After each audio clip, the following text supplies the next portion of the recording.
We're going to be talking about the unthinkable sacrifice. It was late one day when a fully loaded minivan pulled up to a campsite. As soon as they pulled up and stopped, 4 kids jump out, and man, they start pulling everything out of the van. They throw the tent up real fast. The boys are running around collecting firewood. The girls are setting up the kitchen area. And the neighbor next to him looked at the dad and said, "Man, that is incredible. How do you get them to do all that?" And he said, "Well, I have a system. Nobody goes to the bathroom until everything is set up." This morning, I have to thank Bobby Owen. Him and I were talking on a Wednesday night a few weeks ago, and he brought up this topic. And this is something that I encourage you to do. If there's ever something that you would like to hear about, something you're interested in, write it down and give it to me. I would love nothing better than to address what's on our minds here. And that's where this one came from. And this one's a little bit different. But I want you to pay attention to this story because it may remind us of another story that we'll look at here in a little bit. Let's look at the first 4 verses of Genesis 22. Now it came about after these things that God tested Abraham and said to him, "Abraham," and he said, "Here I am." Then he said, "Take now your son, your only son, whom you love, Isaac, and go to the land of Moriah, and offer him there as a burnt offering on one of the mountains of which I will tell you." So Abraham got up early in the morning and saddled his donkey, and took 2 of his young men with him and his son Isaac. And he split wood for the burnt offering, and set out and went to the place of which God had told him. On the 3rd day, Abraham raised his eyes and saw the place from a distance. Now the story starts off a little bit confusing, because growing up, what we've heard is God doesn't tempt people. God doesn't do that. And yet it starts off and says God tested Abraham. And so how can God not test us and yet test us? James makes it pretty clear. He says, "No one is to say when he is tempted, I am being tempted by God. For God cannot be tempted by evil, and he himself does not tempt anyone." So God is very likely to test us.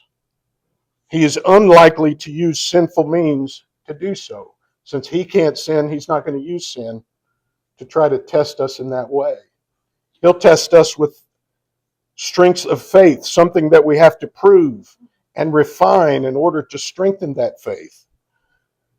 And I think sometimes he uses these tests to show us that we need him, that we can make it if we rely on God. Because if we don't have him, we're not going to make it. We're going to fail. And so there are some versions of this that use the word tempt. And I guess you could look at it 2 ways, but I prefer the words test or prove. Tempt, we always associate with sin. We've been tempted to sin. God doesn't tempt us to sin. He will test us, though. And yet, even then, when you read verse 2, it's still a little bit confusing. Because in verse 2, he says, "Take your son and offer him as a burnt offering," which is children's sacrifice. Moses wrote in Deuteronomy 12:31, "You shall not behave this way toward the Lord your God, because every abominable act which the Lord hates, they have done for their gods. For they even burn their sons and daughters in the fire for their gods." So there's a few things that are confusing when we start reading this. God's going to test us, says, but he's not going to use sin to do it, so why would you tell one of your followers to sacrifice his son? And the answer is actually pretty easy. God hates human sacrifice, but he has no intention of allowing Abraham to sacrifice his son. He's testing him. He said, you love your son more than anything. I want to see if you'll make a spiritual sacrifice and put me first. That's a test that he gives all of us. To put him first over even something like your own child. The test is not in Abraham killing his son. The test is what choice Abraham will make. He can choose to do it, and God will stop him. Or he can choose not to do it, and God doesn't have to stop him, but he has his answer. But it's still a test either way. But what you have to keep in mind is Abraham's been waiting for years and years and years for this child. God had told him, one of these days I'm going to make your descendants be as many as the stars in the sky or the sands on the seashore. And all of a sudden he's saying, well, you got your son, now I want you to kill him. This is the son that he was promised with his beloved wife, Sarah. That's why in this you see your only son. Abraham had other sons, but with Sarah, he only had one. And this is the son he loves. And he was so desperate to have this son that he loves so dearly, and now God's saying, you got to kill him. We have a picture somewhere around our house. We gave a camera to one of the nurses when Nicholas was born, not to take pictures of Angie, but just to document what was going on. And she got a picture right as they handed me Nicholas. The first time I'm getting to meet him. Of course, I'm bawling my eyes out. Which is funny because you can see Angie over my shoulder and her face is in pain. But now I've got the child. But there's something that happens in that moment that changes who you are as a person completely. And God's telling him, you take this child and you kill him for me. He's asking Abraham to make a spiritual sacrifice, though Abraham doesn't know that yet. Now think about this, about the weight that Abraham is carrying. And before they even start the journey, they go and split the wood. Now Isaac's probably helping him split this wood with no idea that this is the very wood that he's going to lay on as he is killed. And Abraham's got to carry that. And then verse 4, they go for 3 days. He goes for 3 days carrying this. He's walking with the son that he loves so much. He's having to feed that son. He's having to talk to him. He's having to put him to bed at night, knowing at the end of these 3 days, I'm going to kill him. I can't even imagine. Let's look at verses 5 through 8. Then Abraham said to his young men, stay here with the donkey, and I and the boy will go over there, and we will worship him and return to you. And Abraham took the wood for the burnt offering and laid it on his son Isaac. And he took in his hand the fire and the knife. So the two of them walked on together.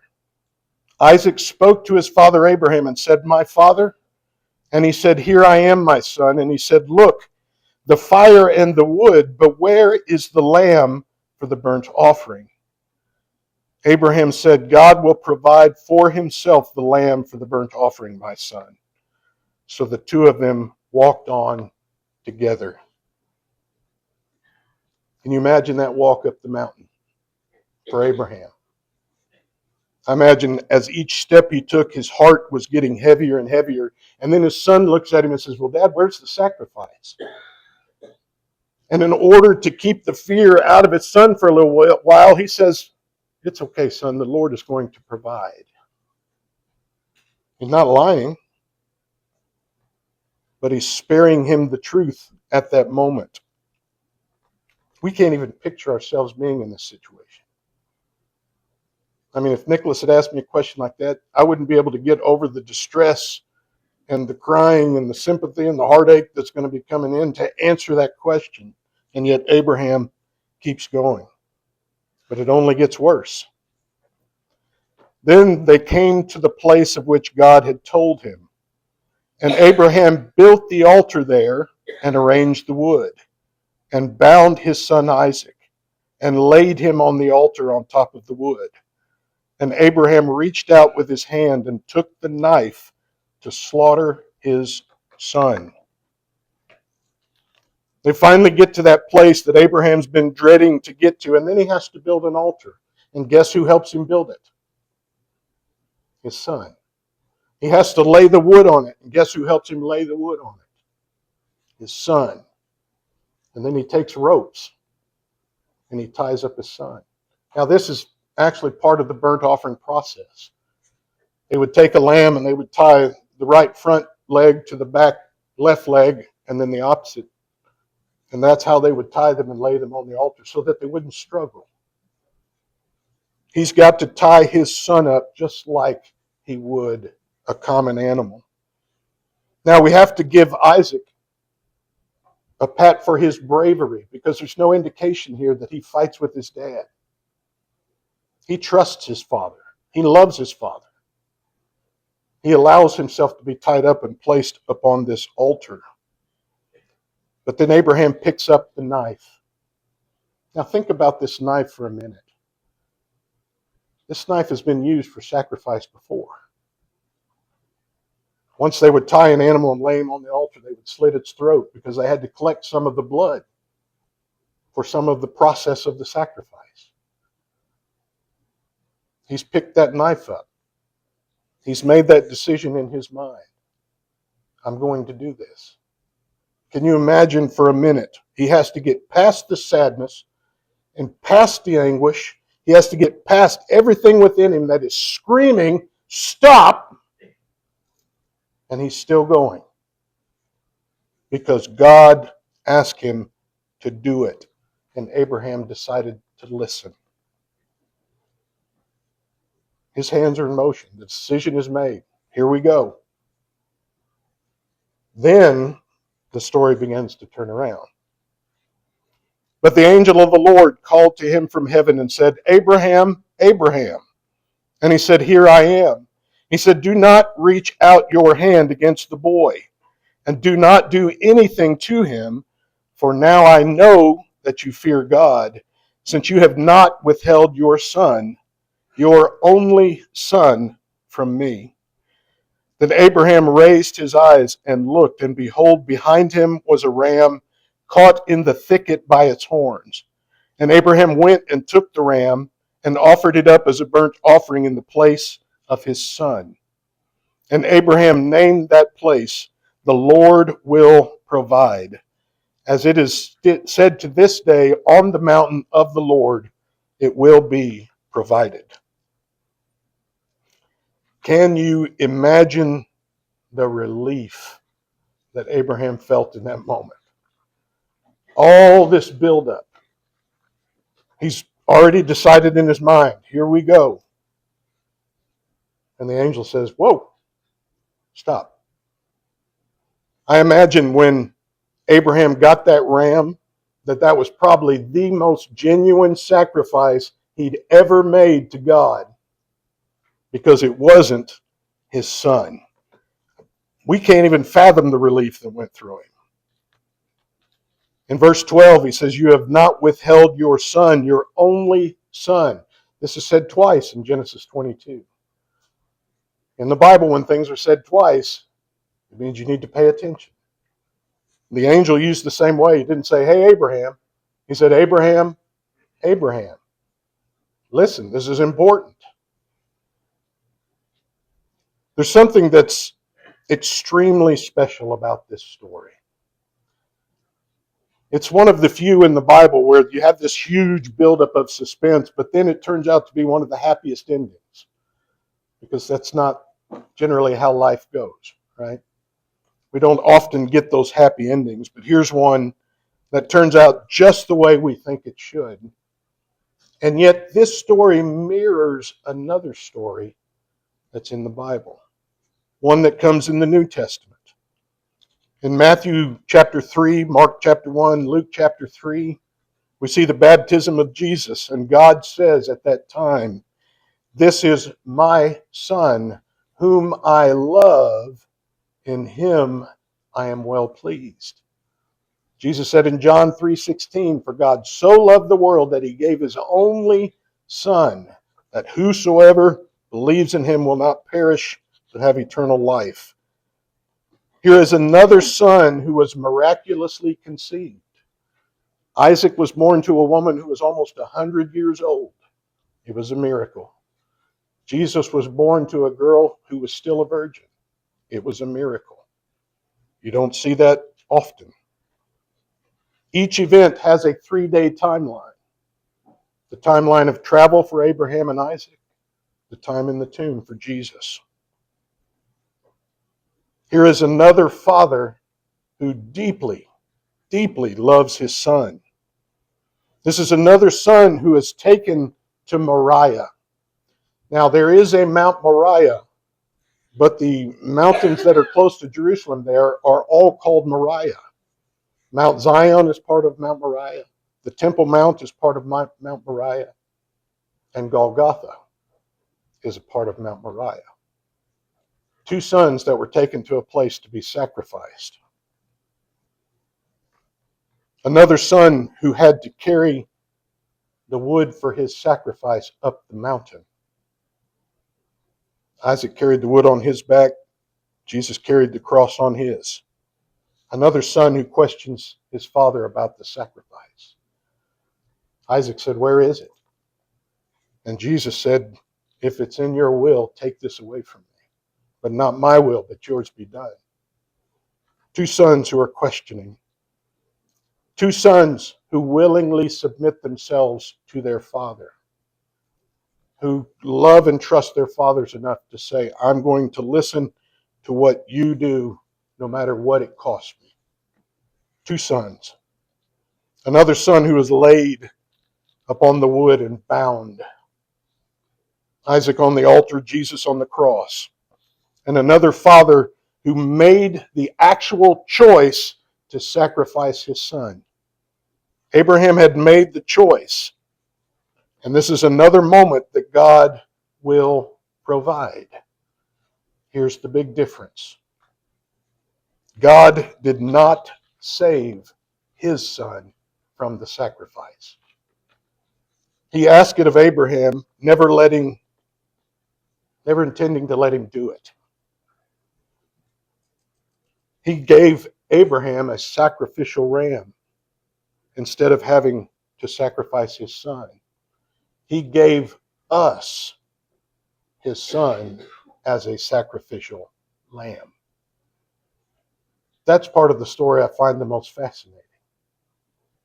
That reverse of the sacrificial lamb that's there. Jesus took the place of that for us. But God did not spare himself the same fate. Paul wrote in Romans 8:32, "He who did not spare his own son, but delivered him over for us all." God provided a substitute sacrifice for Isaac. But Jesus was the substitute sacrifice for all of us. That's one of the greatest parts of this story. You know, God challenged Abraham. "I want you to go out and sacrifice your son so you can show me how much you love me. How high I rank in the things that you do." And Abraham loved his son Isaac as much as any father has ever loved his son. And that tells us something. God is willing to push us outside of our comfort zones to make us realize that we have to rely on him. Because once we get outside of our comfort zones, I'm going to mess it up every single time. And a lot of people think, man, that's an extreme ask. And it is. Yet God wasn't willing to ask something of Abraham that he wasn't willing to give himself. And he gave much, much more on top of that. How many Isaacs do we have in our lives? What do we have in our lives that we love more than God? That gets more time than God, that gets more attention than God? We all have them. And God's asking us to give those up. You make the spiritual sacrifice to say, I'll completely throw these away if it's what you ask me to do. It's something the rich young ruler couldn't do. When he asked Jesus, what do I need to do to be saved? Jesus said, sell everything you own. And he went away sad. He couldn't do it. And Jesus wasn't mad at him. It broke his heart. He was sad for him. And so what are the things that we have that we struggle to give up, that we know come between us and God? Because God has made the hardest choice there is. God loved his son every bit as much as any father or mother that's ever lived on the planet. God loved Jesus as much or more, and yet still sent him to die. I can't imagine how tough it was for God when Jesus is saying, Father, let this cup pass from me. But if this is your will, I will do it. Because as a father, when we hear our kids ask us these things, what's our first instinct? Oh, we've got to fix this.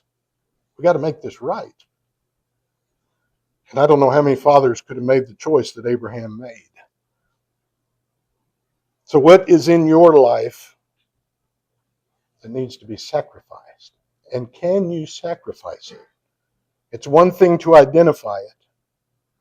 It's another thing to finally realize this is getting more time than God. This is getting more effort than God. This is getting more attention than God. This is getting more money than God. And there's a lot of things that we have that kind of fall in those rules.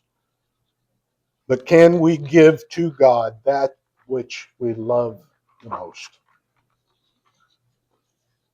Fortunately, he's not asking us to kill them. He's asking to be more important than they are. These are things that we easily get confused. So if that is something that you need to work on, about putting him first, we have the time to do that now. May the Lord bless you and keep you. May the Lord make his face to shine upon you and be gracious to you. Lord, lift his countenance upon you and give you peace. Let's all stand and sing.